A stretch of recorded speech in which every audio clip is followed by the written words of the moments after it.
এই একটা কথাই যেন জোসেফের মায়ের পায়ের নিচের মাটি কাঁপিয়ে দেয়। তার সাজানো গোছানো পৃথিবীটা যেন এক মুহূর্তে দুলে ওঠে। পর্দায় জোসেফের বাবাকে দেখানো হয়, যিনি একজন পুলিশ কর্মকর্তা। জোসেফের মা তার স্বামীকে সব খুলে বললে তিনি বিষয়টিকে একটি ব্যতিক্রমী ঘটনা বলে উড়িয়ে দিতে চান, কিন্তু জোসেফের মা বলেন রক্তের গ্রুপ নিয়ে কোনো ব্যতিক্রম হয় না, এটি একটি সাধারণ জেনেটিক ব্যাপার। তখন জোসেফের বাবা আর কোনো পরীক্ষা নিরীক্ষার পক্ষে সায় দেন না।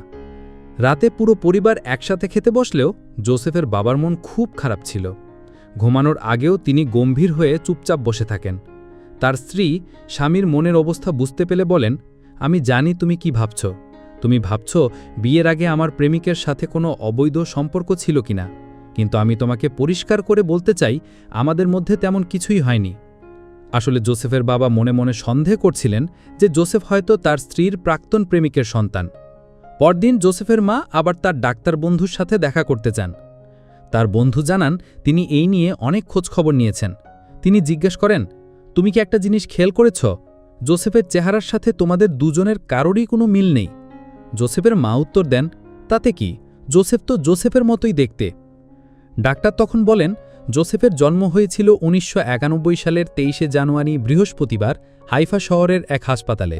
জোসেফের মা নিশ্চিত করেন যে তারা তখন সেখানেই থাকতেন। ডাক্তার আরও বলেন, জন্মের পর জোসেফকে ইনকিউবেটরে রাখা হয়েছিল।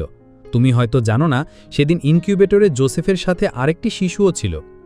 আমার ধারণা সেদিন এই দুই শিশু হয়তো কোনো কারণে অদলবদল হয়ে গিয়েছে। আমার মনে হচ্ছে জোসেফ আসলে তোমাদের সন্তানই নয়। এই কথা শুনে জোসেফের মা রেগে মেগে সেখান থেকে বেরিয়ে যান। রাতে যিনি দূর থেকে তার ছেলে আর মেয়েকে গল্প করতে দেখেন, তার মনে এমন যেন এক হারানোর ভয় কাজ করতেছিল। এমন সময় তার স্বামী এসে জিজ্ঞাসা করেন, সারাদিন কোথায় ছিলে? এতবার ফোন দিলাম, ধরলে না যে? জোসেফের মা স্বামীকে জড়িয়ে ধরে বলেন, আমাদের মনে হয় একটা বিশাল ভুল হয়ে গিয়েছে। জোসেফের জন্মের পর নার্সরা ওকে ইনকিউবেটরে রেখেছিল, কিন্তু সেই দিন পাশের কেবিনে জন্ম নেওয়া আরেকটি শিশুকেও ওই একই ইনকিউবেটরে রাখা হয়েছিল। জোসেফের বাবা অবাক হয়ে জিজ্ঞেস করেন, তার মানে তুমি বলতে চাইছ সেদিন হাসপাতালে বাচ্চা অদলবদল হয়ে গিয়েছিল? এই কথা শুনে তিনি হতাশায় ভেঙে পড়েন।